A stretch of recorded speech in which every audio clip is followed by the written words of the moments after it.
You close your eyes, and the universe slows.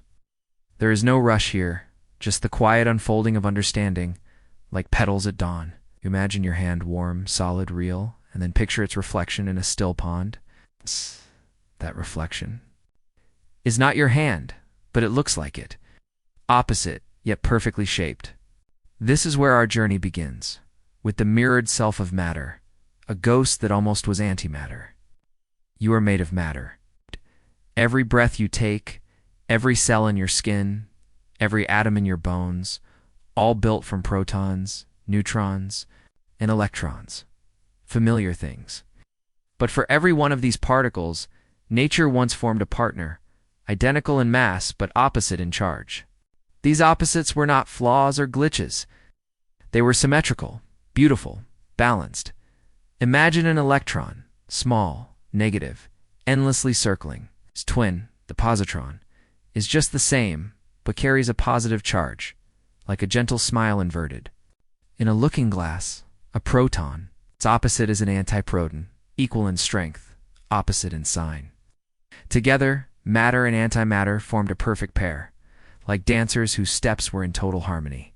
But harmony doesn't last in a universe so full of energy. When matter and antimatter meet, they do not merge, they vanish. They annihilate. A spark, a flare, and in an instant the particles disappear, leaving behind pure light. It's not violence, it's a return. Two opposites collapsing into brightness.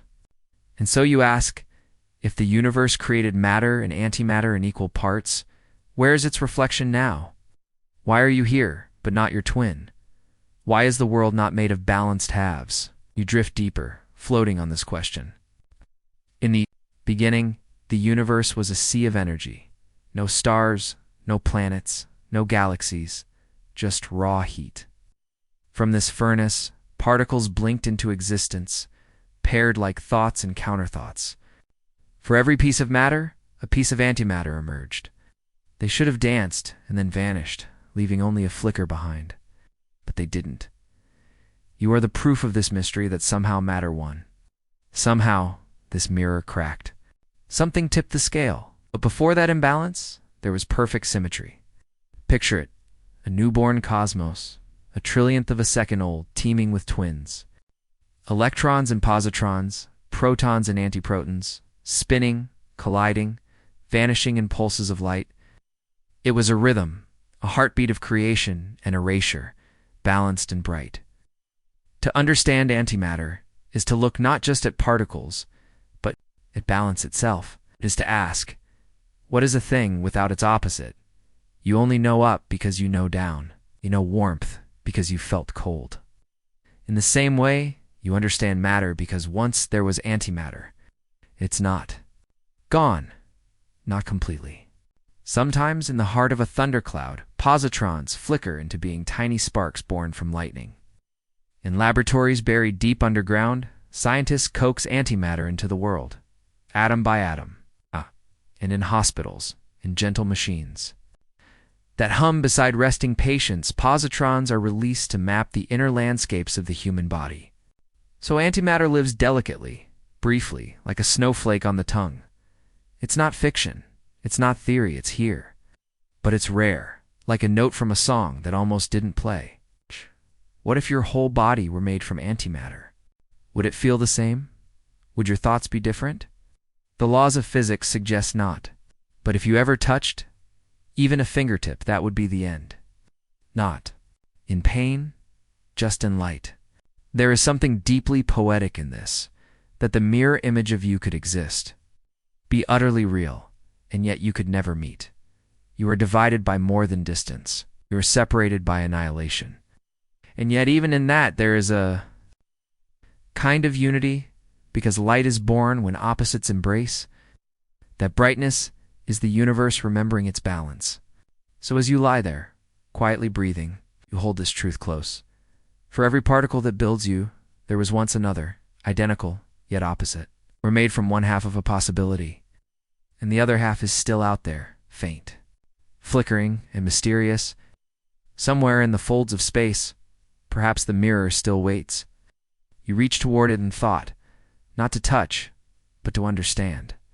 And as you drift deeper into this idea, you begin to wonder if the universe began with perfect balance. What happened in those first moments when symmetry broke? You drift backward farther than memory, farther than stars, farther than atoms, farther than time as you know it. You arrive at a moment so small, it barely counts as a moment. Very birth of everything, the Big Bang. There is no sky here. It's no space, no darkness, only heat and motion and birth. The universe is just an instant old, 1/10,000,000th of a trillionth of a second. In this cradle of creation, pure energy churns and crackles, thick as lightning and infinite in brightness. That energy begins to cool, just slightly, and in doing so, it changes. It transforms. From that searing energy, particles are born, blinking into existence like sparks from a flame. But they don't come alone. Each particle brings its opposite: matter and antimatter, protons and antiprotons, electrons and positrons.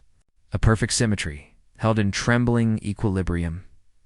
It is a dance so delicate, so profound, that it defines everything that comes after.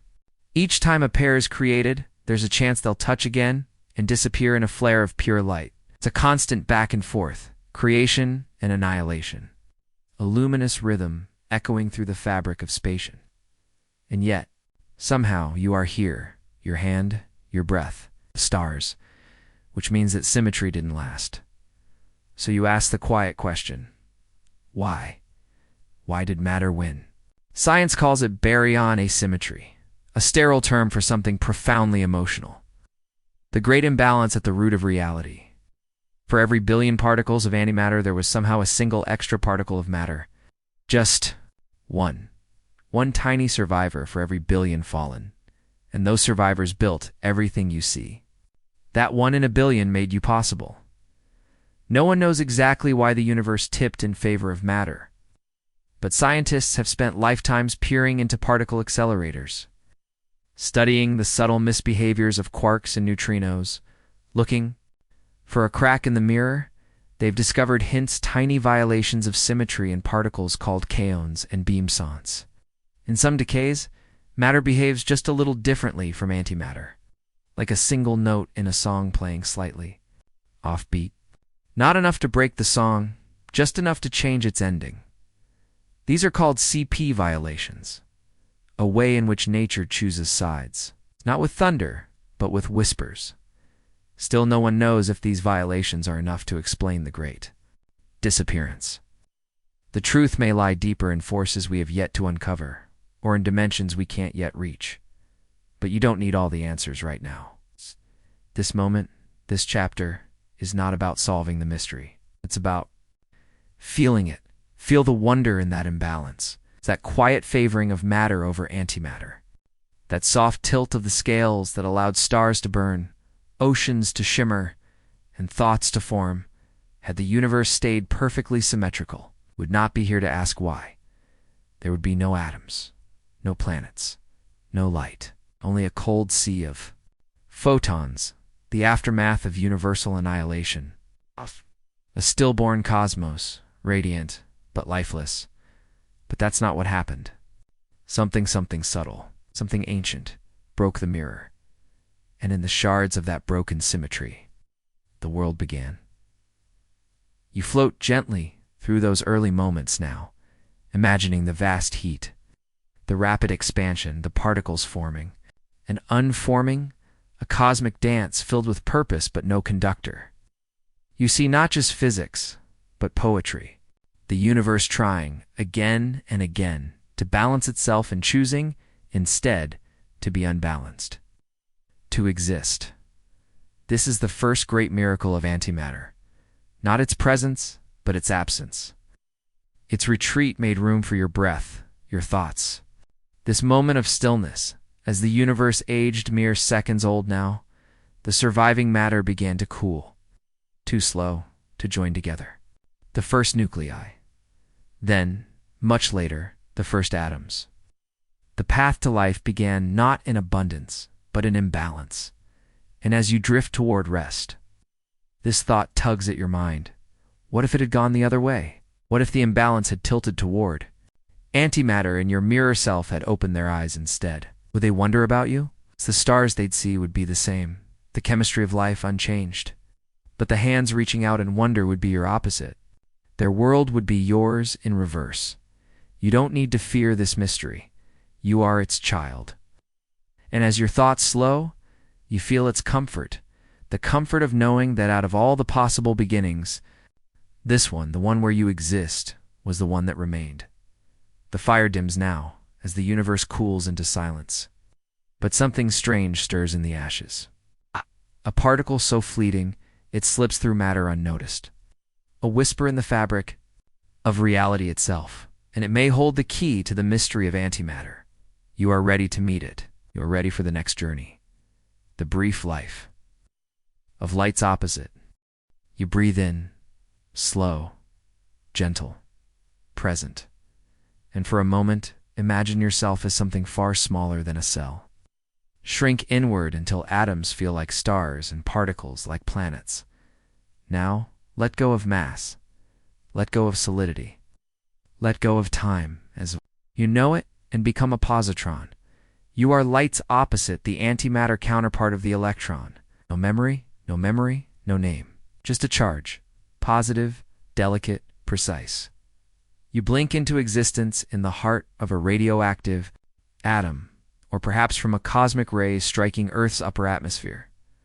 Or maybe you are born inside someone's body in a hospital, within the calm hum of a PET scanner, drifting through soft tissues, tracing paths unseen. Your life is not measured in years or even seconds.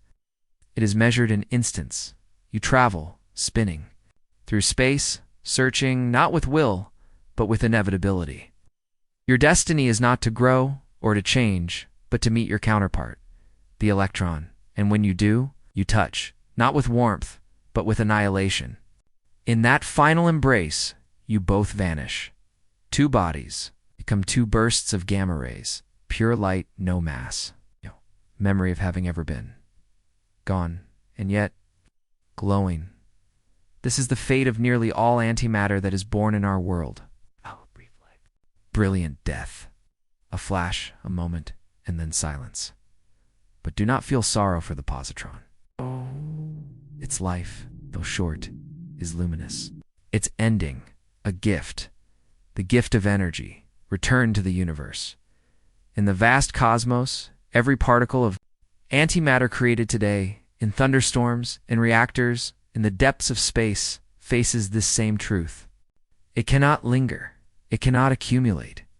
For wherever matter exists, antimatter disappears. This is not war. This is balance. Every annihilation is an act of return, matter and antimatter dissolving into photons, the most fundamental messengers of the cosmos.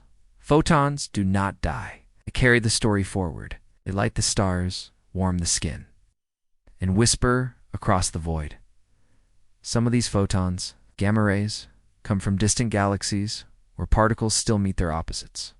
Others are born here on Earth in the brief flashes of radioactive decay, or in the tools we use to see inside ourselves. We harness this disappearing dance in medicine. Positron emission tomography, PET, uses antimatter to reveal the hidden stories of the body. A radiotracer releases positrons, which quickly meet electrons in tissues. Their annihilation creates light gamma rays, which are traced, mapped, turned into glowing images of brain and bone and blood. The brief life of antimatter becomes a window, a way to see inside, a way to heal. Even in its fragility, antimatter holds purpose, but its rarity, its vanishing nature, makes it elusive. To store antimatter is like holding a snowflake near fire. It touches the world, and it is gone. Scientists must trap it in magnetic fields, inside vacuum chambers, away from any atoms at all. Even a single air molecule, just one, is enough to end its life. Still, we try. We capture antiprotons. In labs like CERN, we make tiny clouds of positrons in pen-sized bottles of vacuum and silence.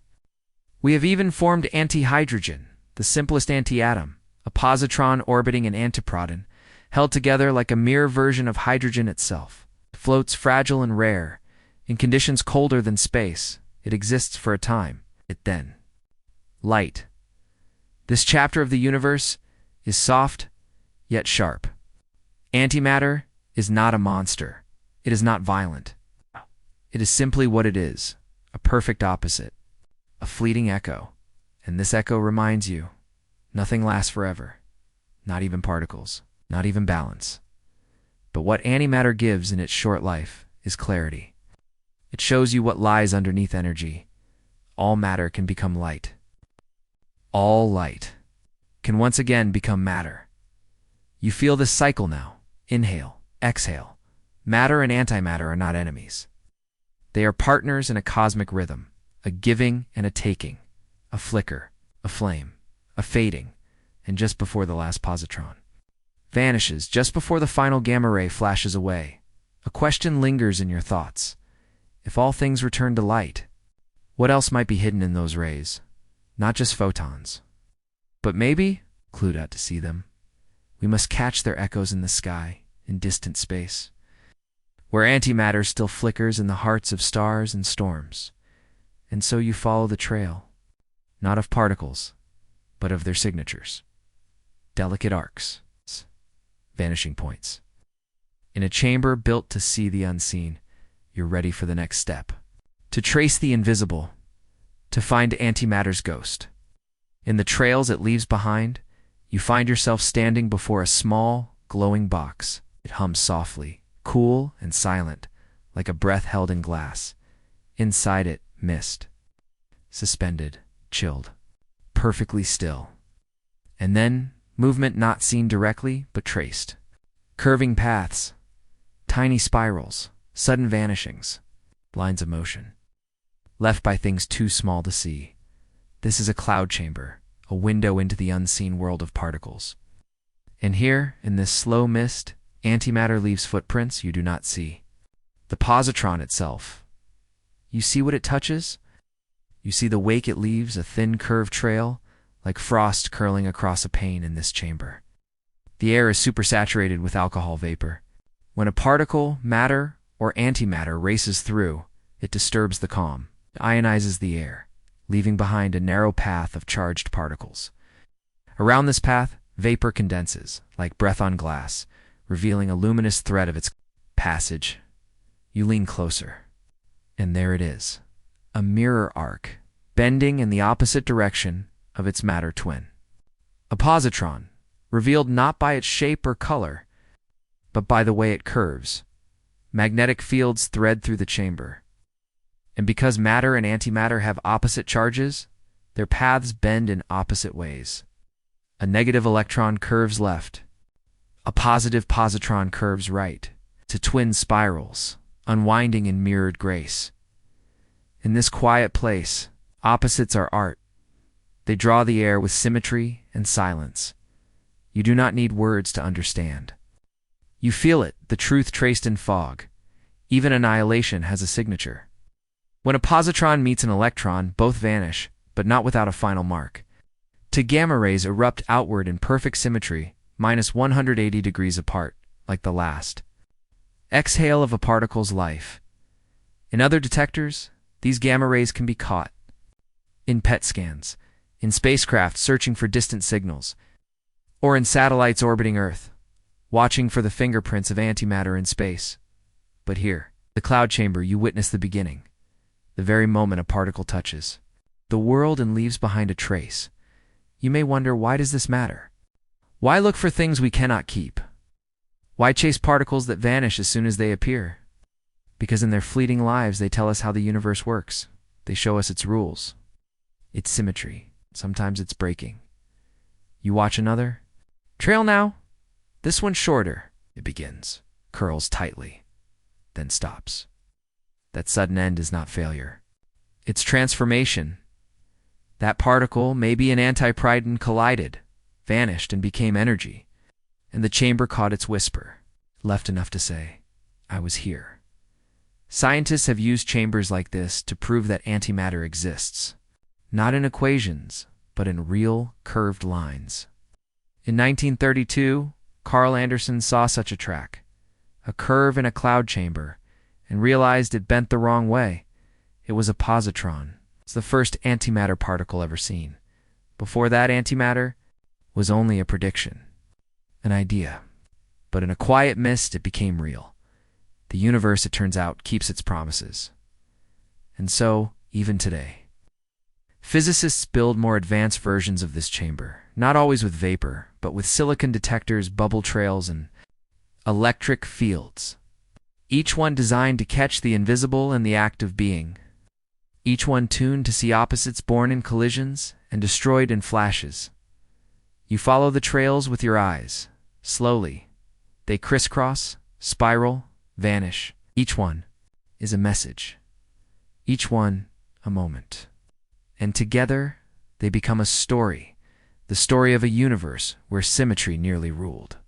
But didn't. In these curves, you see the drama of the early cosmos repeated. The balance, the tipping, the brief light, the long silence. And you remember, this is not fiction. You're not imagining. The lines are real. Somewhere in deep laboratories. Scientists still scan these trails for clues, for signs that something unexpected has passed through. Maybe a heavy antimatter nucleus. Maybe a particle never seen before. Maybe, just maybe, a trail that doesn't match any known pattern, a visitor from somewhere else. But even the familiar curves are beautiful, because they whisper the same thing over and over. There is more than what you can see. You step back now, eyes soft. The chamber glows quietly. Its mist resets, ready for the next trace. And as you return to stillness, a new thought arises. If we can see these trails here, on Earth, what signs might be waiting for us in the skies above? In the cold dark where stars are born and galaxies collide? Could antimatter live out there not just as a flicker, but as a world? A sun, a galaxy of opposite light? Your gaze lifts. The question follows you upward, into space, into the islands of antimatter, hidden, waiting, possibly real. You are ready to go there next. Now, come back to Earth, not to laboratories or cloud chambers, but to a quiet, sterile room where the walls are white and the lights are soft. And someone lies still beneath a humming machine. There are no stars here, no galaxies, only a heartbeat, only breath, and in this place of softness and stillness, antimatter is at work, helping, healing. You may have seen these machines before, round, gentle tunnels of pale gray standing silently in hospitals. They are called PET scanners, short for positron emission tomography. They do not cut, they do not touch. You see by light, the kind of light born from annihilation, and inside them, your body becomes a landscape. One that antimatter briefly explores. It begins with a tracer, a small, safe dose of a radioactive substance designed to mimic sugar or oxygen, or some other molecule the body naturally seeks. This tracer is tagged with positrons, the antiparticles of electrons. When injected, it flows through the bloodstream, settling where cells are most active, perhaps in a healing bone, a thinking brain, or a growing tumor. And there, the positrons begin their quiet, invisible dance. Each one floats only a fraction of a millimeter before it meets an electron. And then, as always, matter and antimatter embrace, disappear. But they leave behind two gamma rays, moving in opposite directions. Perfectly aligned, a final gesture of symmetry. The PET scanner watches for these rays, not with eyes, but with detectors arranged in rings, catching light that once was mass. From thousands of such flashes, a picture is formed. A living image, not just of shape, but of process, of metabolism, of life unfolding in real time. In this way, antimatter helps us see ourselves, not through mirrors, but through annihilation made gentle. What was once feared, a particle that erases, becomes a tool of healing. Isn't it strange that the same positron that could destroy an atom can also guide a surgeon's hand, or help diagnose a hidden illness? There is tenderness in this reversal. It reminds you, even the most unstable forces in the universe can be turned toward care. Antimatter does not have to live only in the stars or in science fiction. It lives for a moment inside your body in a quiet act of trust. And though each positron dies almost instantly, its light carries meaning.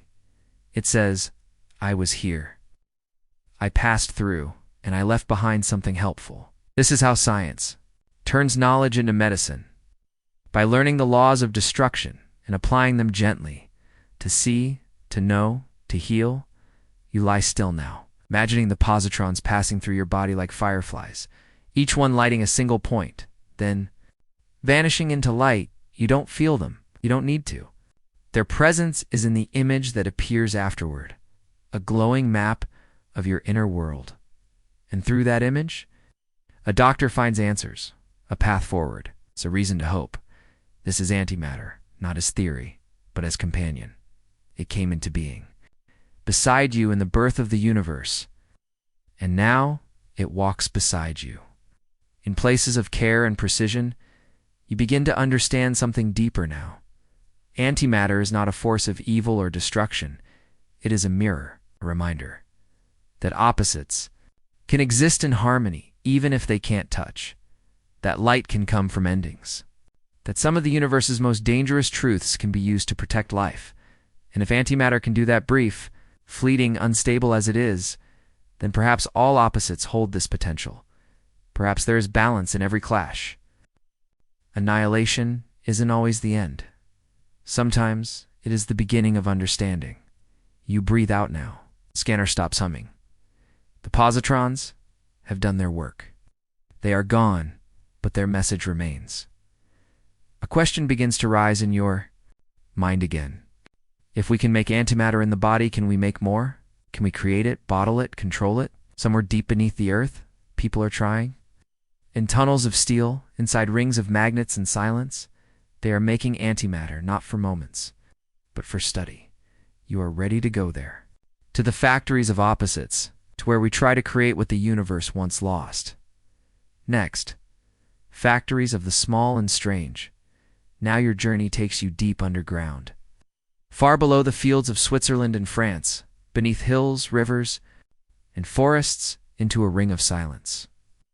43 stories below the surface. Welcome to the Large Hadron Collider. It stretches in a perfect circle 17 miles long. It's hidden in the dark, but it hums with light. Not the warm light of stars or candles, but the invisible blaze of particles racing at nearly the speed of light, guided by powerful magnets, curved by electric fields, hurled around this ring at 11,000 times per second. Here, scientists do what nature once did. They create antimatter, but they do it by colliding matter with itself.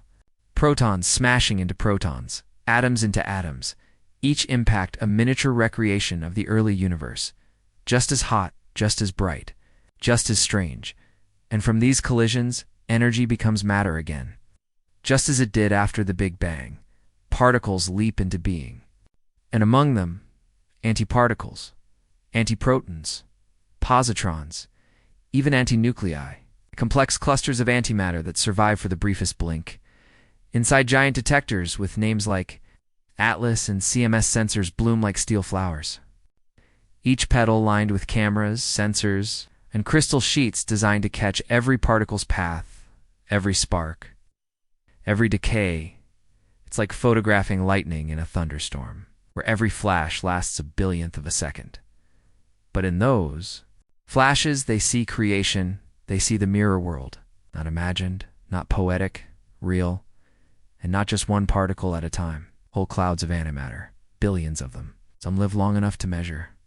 Some vanish, too fast to catch, but even their disappearance tells a story. You walk through these tunnels now in your mind, listening to the machines, not loud, but filled with purpose.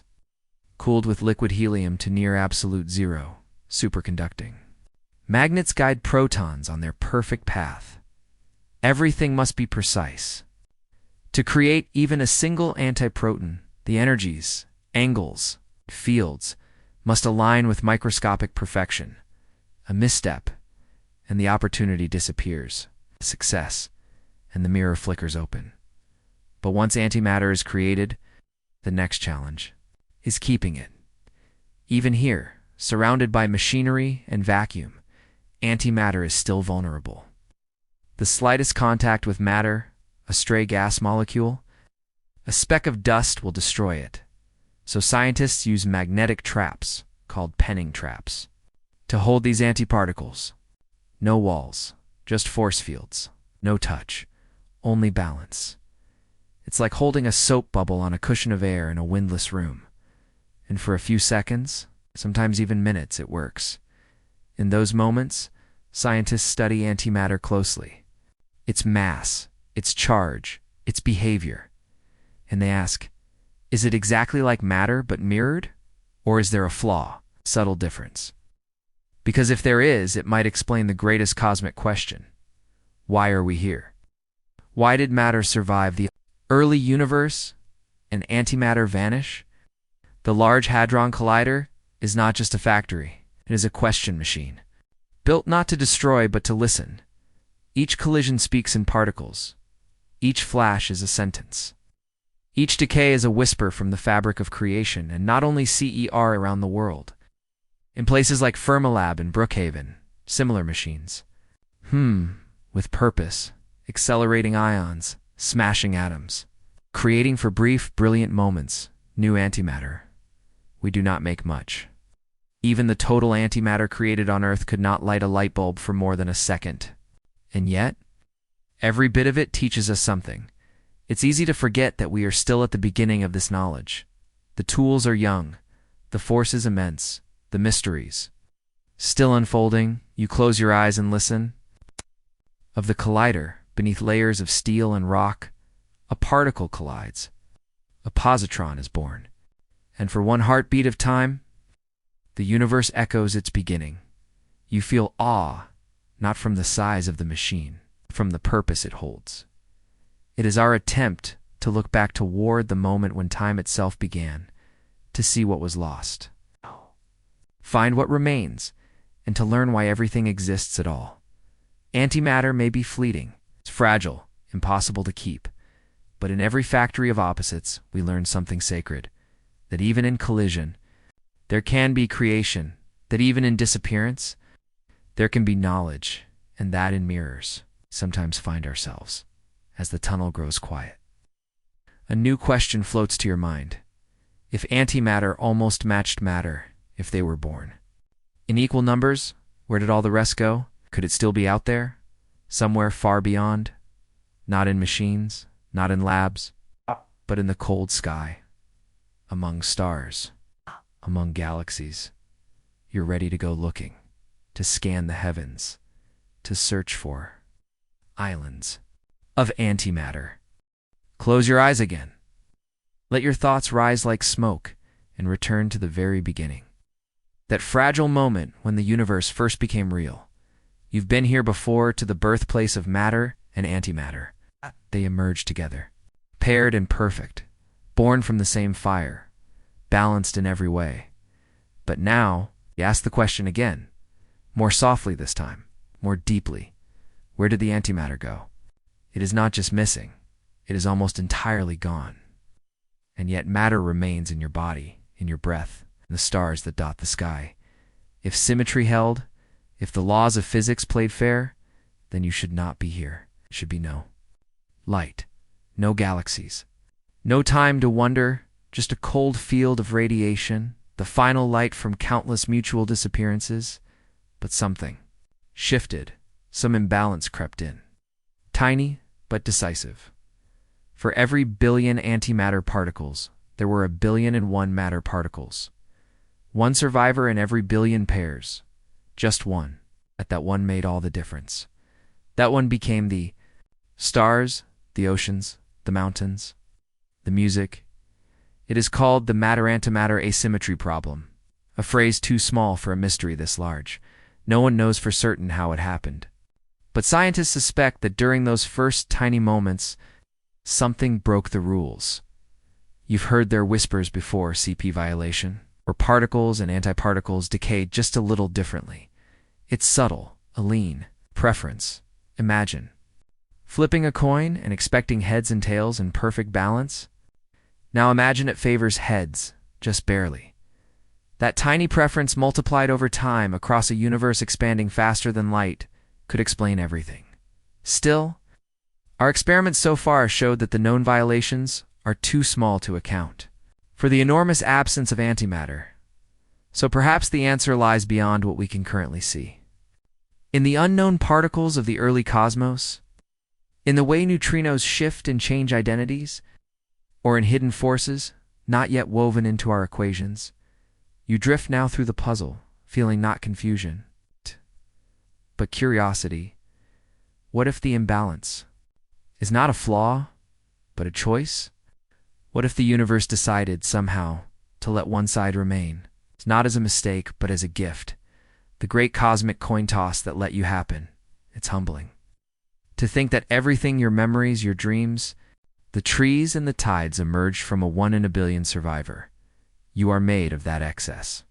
You are built from what didn't cancel out, and so you carry within you the echo of that imbalance. In your cells matter, in your thoughts, the afterglow of victory. Not a violent triumph, but a gentle persistence. Still, not all physicists are satisfied. Some believe that antimatter might not be missing, only hiding. Maybe it exists far away, gathered into clusters, into anti-galaxies, into mirror versions of the cosmos, entire stars made of positrons and antiprotons, burning silently beyond the reach of matter. If so, then there is a great border somewhere, a boundary never crossed, where matter and antimatter have made peace by keeping their distance. We look for signs. 4 flashes of gamma rays in deep space, places where matter and antimatter might be touching, annihilating, revealing their presence so far. No such boundary has been found. There's no great wall of light. The sky remains quiet, still, but the search continues, because to find even a single anti-star, to discover just one region of the universe made of antimatter, would reshape everything we know. You breathe in softly and feel the tension of not knowing. It's not uncomfortable. It's beautiful. This mystery is not a barrier. It's a door, and through it, you glimpse something deeper, that the universe is not simply made of facts. It is made of questions, of long silences waiting to be filled, of trails yet to be followed. Antimatter may be rare, fragile, fleeting, but its absence teaches as much as its presence. It tells you that even the smallest difference can lead to everything, and that sometimes what is missing is as important as what remains. You rest now in that thought, held in it, cradled by it, and as your breath softens, another idea begins to glow in the distance, gentle and strange. What if the missing antimatter isn't gone, but far away, scattered not in equations, but in stars? In galaxies made of mirror light, you're ready to follow that trail, to drift outward, to see what might exist in the quiet places where matter dares not go. Next, islands of antimatter in the cosmos. You float now, weightless and slow, drifting across a canvas scattered with stars. The earth is behind you. The moon, the planets, the hum of human voices, all fading into stillness. You move outward, beyond the orbits of worlds, into the great cosmic sea, and you carry a single question in your heart. Could there be places out here, made of antimatter? Not just stray positrons or lonely antiprotons flickering in the vacuum, but entire islands of antimatter, anti-stars, anti-planets, anti-galaxies. You imagine them, mirrored suns, burning with light identical to ours, but made of antiprotons. And positrons, orbiting mirror worlds beneath mirror skies. They would look exactly the same. Their physics would match ours. Their starlight would shine just as bright. Their chemistry would hum with life's potential. And yet, one touch between their matter and ours, and both would vanish in a soft, brilliant flash of gamma rays. So if these islands exist, they must be isolated, hidden behind immense distances. Because if matter and antimatter ever touched on a cosmic scale, we would see it. The sky would erupt with annihilation. So scientists look. They send instruments into orbit. Above the noise of Earth, satellites like AMSO2, the Alpha Magnetic Spectrometer, circling high on the International Space Station. Its job, to scan the cosmic winds, sifting through billions of particles streaming from deep space, searching for something strange, antihel, a helium. Because it's heavy, a nucleus made of multiple protons and neutrons. If we find even one antihelium nucleus, It would suggest that somewhere, whole clumps of antimatter exist. Not just fragments, but possibly stars. So far, there are hints, strange detections, signals that might be anti-helium, but not confirmed. It's like hearing an echo in the forest and wondering if it came from someone who looks just like you walking somewhere in the trees. But the echo fades, and the forest remains silent. Still, we keep listening. Astronomers also. Scan for gamma-ray bursts, sudden. Flashes of high-energy light that might reveal collisions between matter and antimatter. But again, the sky is quiet. It's too quiet, some say. If anti-galaxies existed nearby, we'd expect their edges to brush against our matter-filled universe, creating detectable light. But there's no such glow, and yet the universe is vast. There are trillions of galaxies. Some are so far away their light has only just begun to reach us. In all that distance, could a few have been built from antimatter, floating untouched? Like distant continents across a dark ocean, you let the idea settle. It does not feel like fear. It feels like possibility. Maybe there's a symmetry to the cosmos we haven't yet seen. Not because it doesn't exist, because we haven't looked far enough. And in those mirrored galaxies, there could be stars that rise and fall. Worlds that orbit, oceans that reflect the light of alien moons. And perhaps if the physics holds even life, you picture it. Not monsters, not opposites in soul, but reflections. Beings made of antimatter, with thoughts as soft as yours, looking at their own night sky, and wondering, could there be others, made of something strange? Something reversed, out there beyond the stars? And if we ever met, what then? Could we speak before we touched? Could we learn before we vanished? It is unlikely. The risk is too great. Even a grain of antimatter on Earth could release energy enough to rival a nuclear blast. But the idea of those islands matters. It stirs something ancient, the yearning to know if the universe holds more than just ourselves. If matter can become life, perhaps antimatter can too. And if the mirror world exists, even far, far away, then creation happened twice. Not just once, but once. And again, the symmetry may have broken in our corner. But maybe somewhere else it held. And so you drift through this chapter not with certainty, but with wonder. You know this much.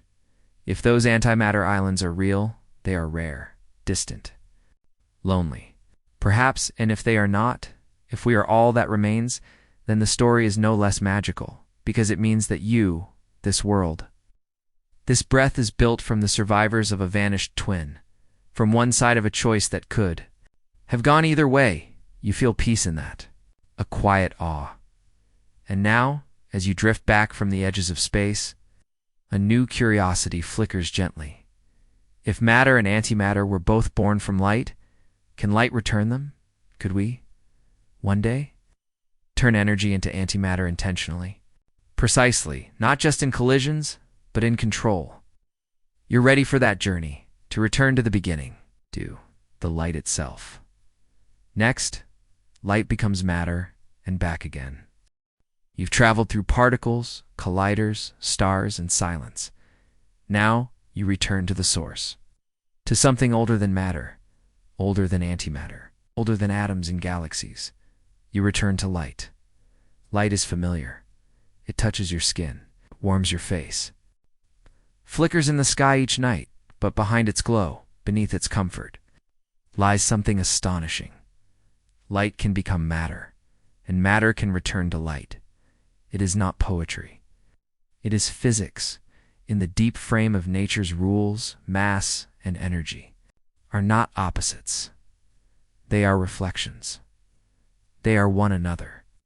E equals mc, not just a formula, but a bridge.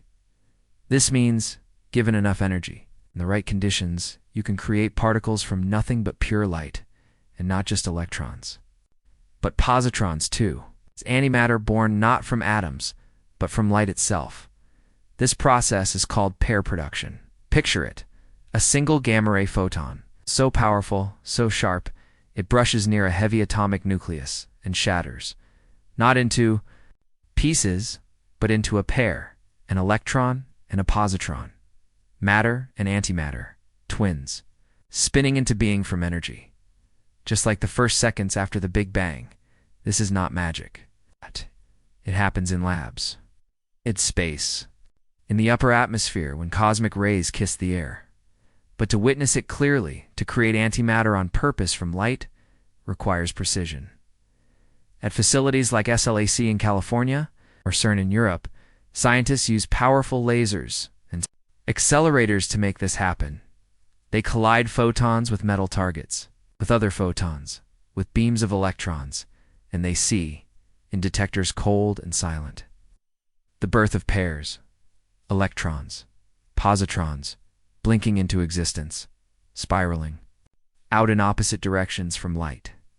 Form, it's delicate, ephemeral. Most of these particles annihilate almost immediately, light returning to light. But in those moments, the curtain lifts, the past becomes present. The universe is rewritten in reverse. You sit with this idea. For a while, that matter is not fundamental. It is made. It is emergent. It is a process, not a thing. And so are you.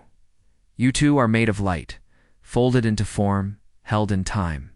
Your atoms once glowed as pure energy. They passed through stars, through fire, through fusion and fracture, before they became you. And someday they may return. Quietly, brilliantly, too light, you think now of the future. If we can make antimatter from light, could we make large amounts? Could we store it, use it? Antimatter is more than theory. It is energy, waiting to be released. 1 gram of antimatter, annihilated with matter, could power a city for a day, a spaceship for a year, a dream for a lifetime. But we cannot yet produce that much. Only atoms, only wisps. Creating them requires far more energy than they return. And yet, the principle stands. The door is open. We have walked through it. The light is real. You reflect now. Light is both the beginning and the end. It makes particles. It takes them back. It is the storyteller in the silence. And in that silence, you hear something deeper, that every form is temporary, that every structure is transition, that even you, so solid, so steady, are made of something as soft as a photon.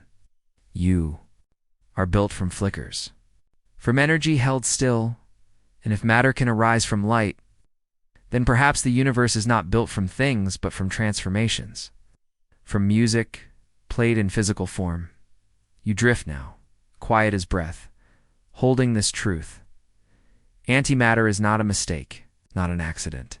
It is a possibility, born from the same light that made you. And though we may never hold it long, never build homes from it, it reminds us that creation is a rhythm, a cycle, a dance, from energy, particles, from particles, form, from form. Experience and back again. The light continues. It always does. And now you wonder if light can make matter. But could it also explain the strange flickers we still see in the cosmos? Might there be places where light and antimatter intertwine? In ways we do not yet understand. You ready to go there next? Ghosts in the gamma rays. Now you rise gently, not through the atmosphere, but through thought, past clouds and satellites. Past the hum of the International Space Station, you arrive in a place that sees not with eyes, but with detectors tuned to the most powerful light, gamma rays. This is the realm of telescopes like Fermi, orbiting Earth in endless silence. Watching the cosmos with no lids to blink, what they see is not color, not shape, but bursts, flashes, blazes of energy that last for seconds, fractions of seconds, then vanish. These are gamma ray bursts, among the brightest events in the known universe, and they come from distant corners of time and space. Some we understand, collapsing stars, black holes forming, neutron stars merging in furious embrace, but others arrive without warning, without cause, without context. They are just there, and then not. Some scientists believe that among these gamma ghosts, there may be signs of annihilation, matter meeting antimatter in space. If even a small chunk of antimatter, a rock, an asteroid, a drifting fragment of an anti-star, were to collide with ordinary matter, the result would be devastatingly bright. Imagine a single gram of antimatter. Meeting a single gram of matter would release energy equivalent to 2 Hiroshima bombs. So if such collisions were happening, we might expect the sky to blaze more often, to be filled with flashes, but it isn't. The sky is mostly quiet, too quiet. This silence leads to a paradox, a puzzle. If antimatter were drifting in space, why don't we see more gamma fingerprints? Maybe because it's not there. Maybe because it's kept far from us, hidden in pockets, in islands, in corners of the cosmos we haven't yet reached. Or maybe we're not listening closely enough. The Fermi Gamma Ray Space Telescope watches constantly, along with others. Integral, swift, agile. Their detectors are always open, always counting photons of the highest energies. Among their data are unexplained signals. Not from black holes, not from stars, not from galaxies, just blips. Patterns that don't match the known. Not loud, not frequent, but present. Some researchers wonder, could these be echoes of antimatter stars? Stars not made of hydrogen and helium, but of antihydrogen, antihelium, burning just as brightly. But from the mirror side, if 2 such stars, one matter, one antimatter, were to collide, rarer than rare. So we wait, and we watch. Meanwhile, closer to Earth, in the upper atmosphere, there are bursts. 2 created when cosmic rays strike air. These impacts can create antimatter, brief ghostly positrons, spiraling through the sky. In 2011, a space telescope called Pamela detected an unexpected number of positrons coming from above, more than the models predicted. More than chance could explain. Where were they coming from? Some said pulsars. Some said dark matter collisions. Some whispered antimatter remnants. Perhaps clouds of it left from an earlier universe, from pockets where the early symmetry never quite broke. No one knows. You float with this uncertainty. You do not resist it. You let it wash over you, like the light from a distant explosion that began before Earth existed. Each gamma ray is a message, a time traveler. A whisper from a dying star, or from a collision long vanished. They carry no language, but their meaning is universal. Something powerful happened here. Sometimes that something is known. You listen, with instruments, with silence, with patience. There's beauty in the mystery. There's comfort in not having all the answers. Because the universe, in its vastness, is not a place to solve, but to meet in wonder. To meet. In stillness and in gamma rays, you feel the universe reaching back, not with sound, but with signals. With light too bright for eyes, too swift for time but caught faintly, perfectly by instruments that never sleep. And here you are at the edge of knowing, watching ghosts made of light drift past your mind like fireflies in a night with no air. Somewhere ahead, a new light flickers. Not a burst, but a pulse. Not from annihilation, but from something deeper. A whisper from symmetry itself. You are ready now to go beyond gamma, to explore the thread between what is seen and what should be, to wonder what laws govern antimatter's vanishing, what patterns might yet unfold. Next, symmetry broken, the day the mirror shattered. Let yourself fall inward now. It's not through space, but through time. Back to the first sliver of a second after everything began. Back to a moment when the universe was not stars or galaxies or light, but pure potential. A blur of energy, dense and formless, with particles blooming into being and fading again, like sparks rising from a flame. In that newborn sea, 2 kinds of particles were created equally, matter and antimatter. Every proton with an antiproton, every electron with a positron, perfectly matched, perfectly mirrored. This was symmetry, deep, elegant, sacred, the balance on which everything rested. But that balance did not hold. Somewhere, somehow, the mirror cracked, and what remained was not an even blend, but a preference, a tilt, a quiet bias toward matter. Why? To this day, We do not fully know, but we see the evidence everywhere, in your hands, your breath, the stars overhead, everything. That exists does so because that symmetry was broken. Physicists call this the baryon asymmetry, a name heavy with mystery. It means there is far more matter in the universe than antimatter. That imbalance should not have happened if all rules were followed, but perhaps the rules themselves are more subtle than we thought. You've already heard of CP violation, the slight difference in behavior between matter and antimatter when they decay, first discovered in 1964, when scientists observed kaon's strange, short-lived particles decaying in a way that matter favored ever. So slightly, later Bimasons showed the same slant. Not a leap, but a lean. This tiny difference might have tilted the balance just enough to let matter survive. It's as though the universe rolled a billion dice, and in every pair, one side came up just slightly more often. The result? Annihilation.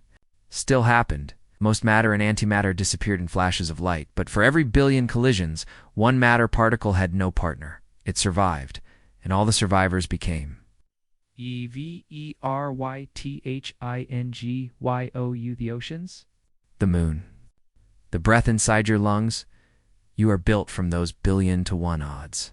But CP violation alone isn't enough to fully explain what we see. So scientists search for more subtle breaks in symmetry, more exotic particles, more clues hidden.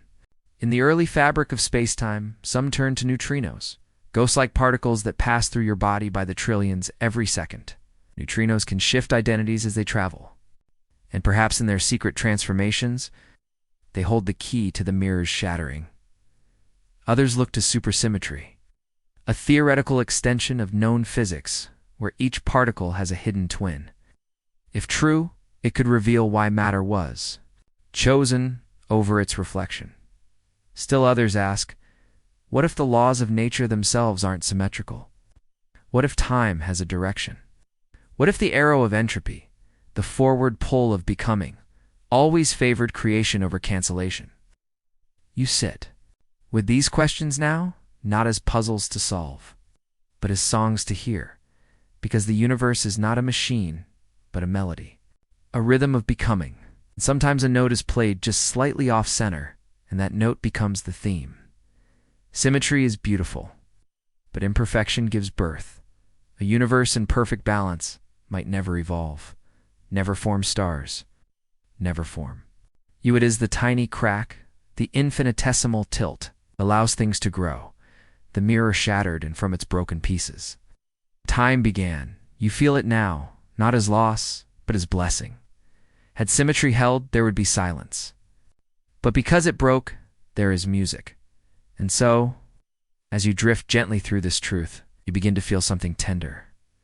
That you are here because of a mistake, or a choice, or a law we do not yet understand, and that mystery does not diminish your presence, justifies it. The universe could have canceled itself out, but it didn't. And you are the proof. Now you are ready to see what might come next.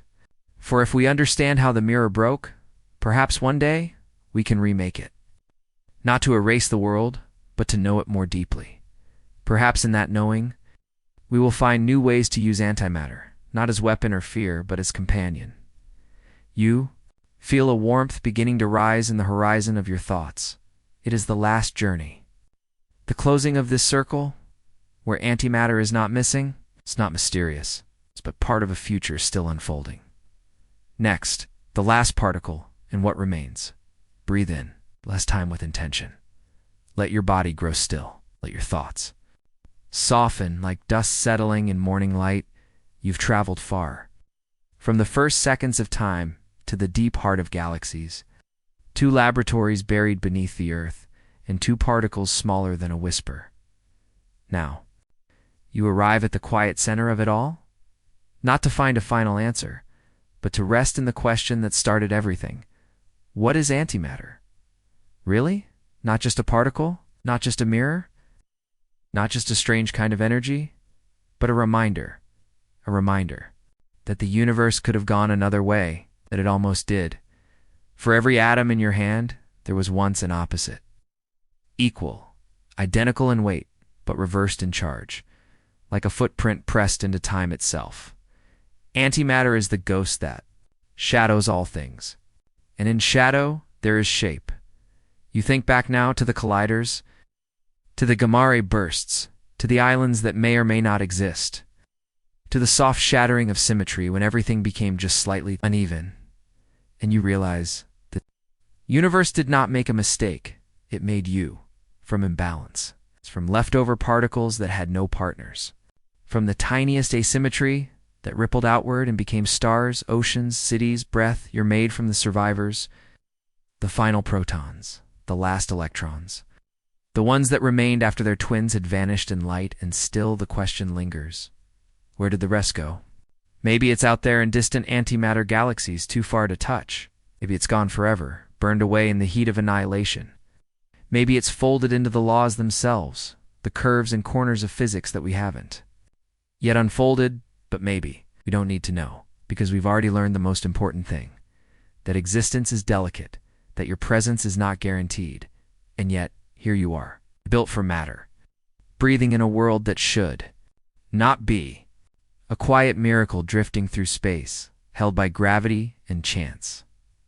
Now you rest in the company of opposites, knowing that antimatter isn't gone, it's a part of the whole, piece of the story, a hidden chapter woven into the fabric of what is on. One day, perhaps soon, perhaps far, we may learn to hold it, to shape it, to walk the tightrope between annihilation and creation, to use antimatter not just as fuel or force, but as a key to unlock the laws of the cosmos. You imagine a future where ships glide through space. It's powered by matter meeting antimatter.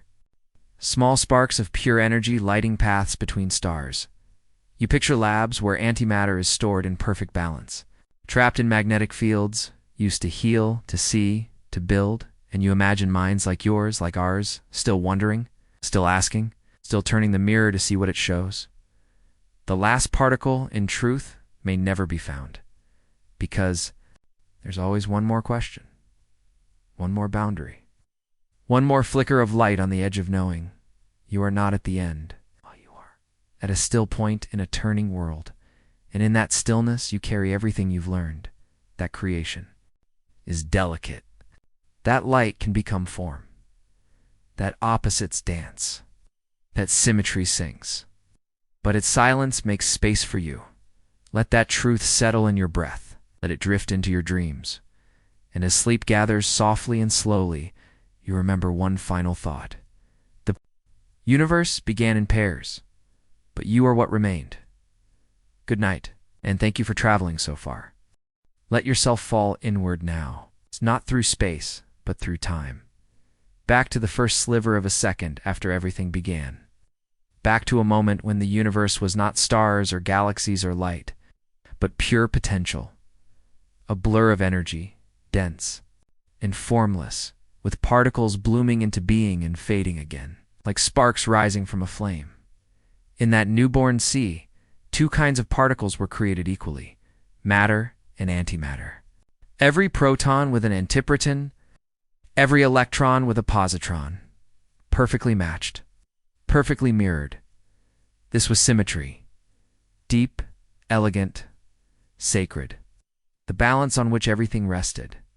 But that balance did not hold. Somewhere, somehow, the mirror cracked, and what remained was not an even blend, but a preference, a tilt, a quiet bias toward matter.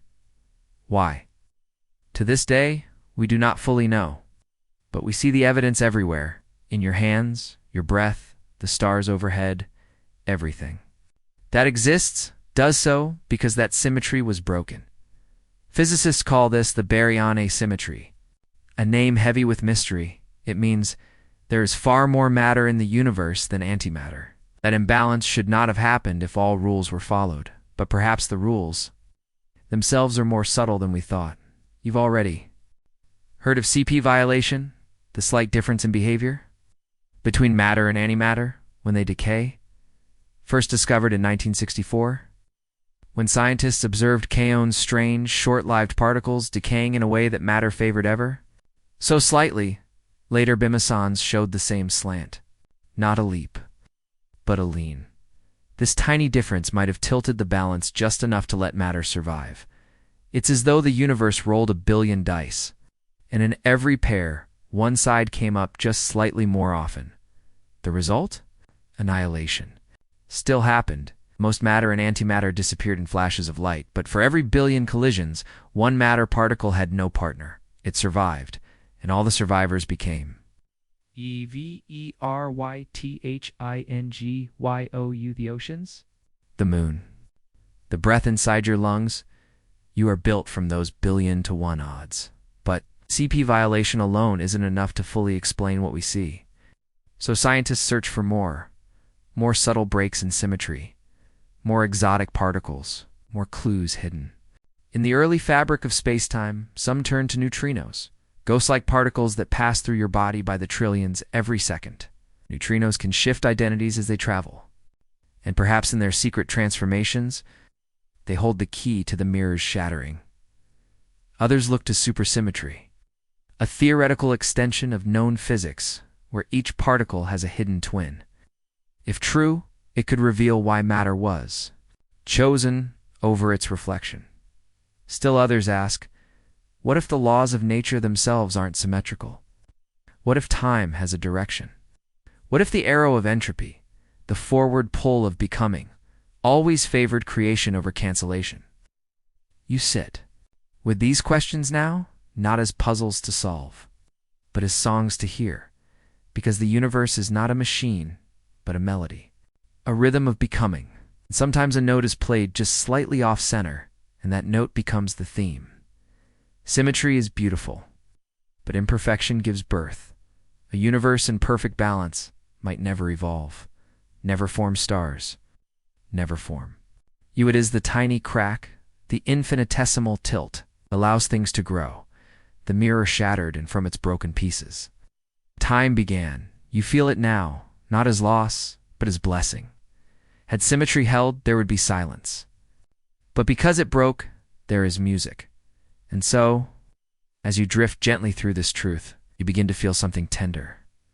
That you, yes, you are here because of a mistake, or a choice, or a law we do not yet understand, and that mystery does not diminish your presence, justifies it. The universe could have canceled itself out, but it didn't, and you are the proof. Now you are ready to see what might come next. For if we understand how the mirror broke, perhaps one day we can remake it. Not to erase the world, but to know it more deeply. Perhaps in that knowing, we will find new ways to use antimatter, not as weapon or fear, but as companion.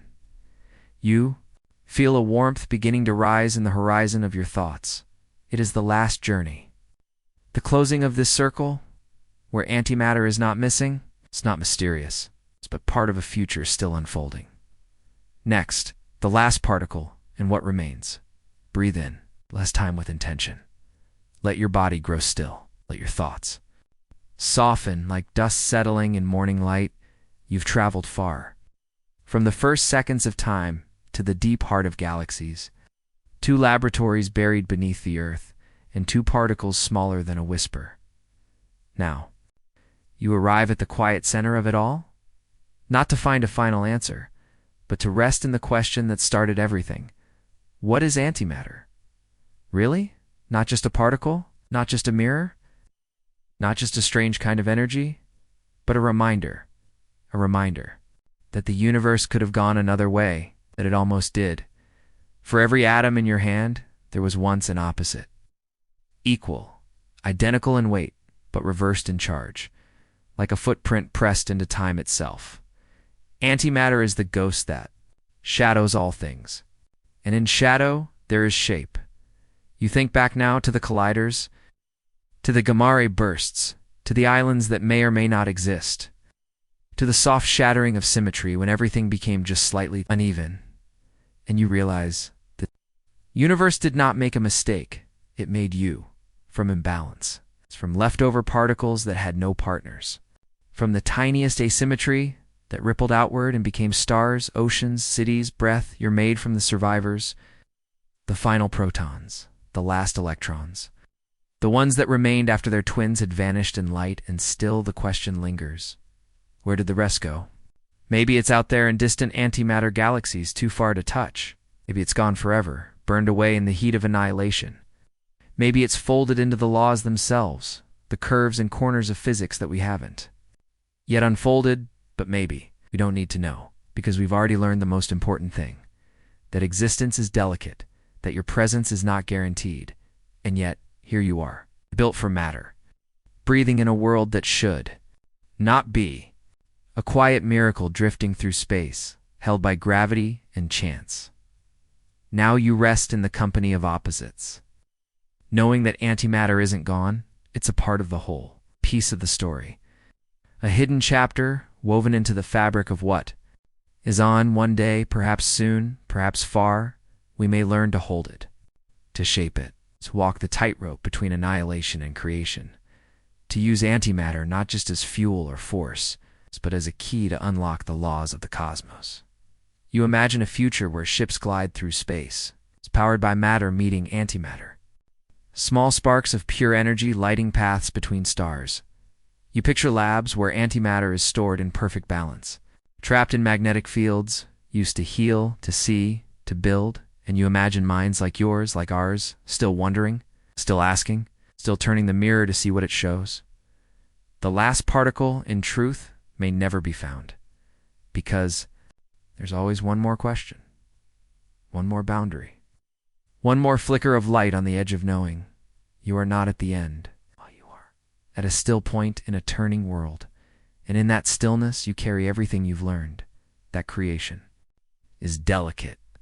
That light can become form. That opposites dance. That symmetry sings. But its silence makes space for you. Let that truth settle in your breath. Let it drift into your dreams. And as sleep gathers softly and slowly, you remember one final thought.